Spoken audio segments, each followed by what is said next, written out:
Mr. Patric is on integrity. You have worked with the National Assembly or Parliament as it used to be called for the last 33 years or so before you went to Public Service Commission. First and foremost, what are your principles on corruption? Thank you, Mr. Chairman. Corruption, no doubt, is a serious issue in this country, and we cannot hide from it, Mr. Chairman.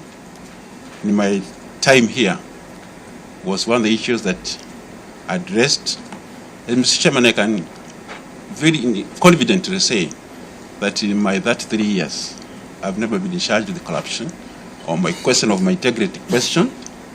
In terms of how do we fight corruption, not only the judiciary, but across the service, I believe one of the issues is having accountable structure in terms of trying to maximize the usage of ICT.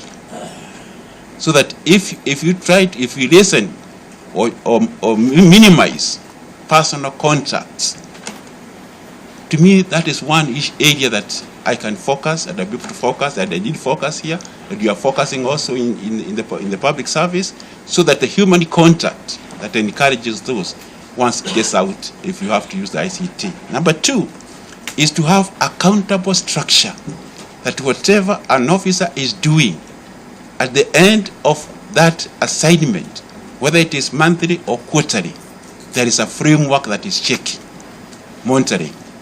Three, Mr. Chairman, is a collaborative effort that we need the other institutions to assist.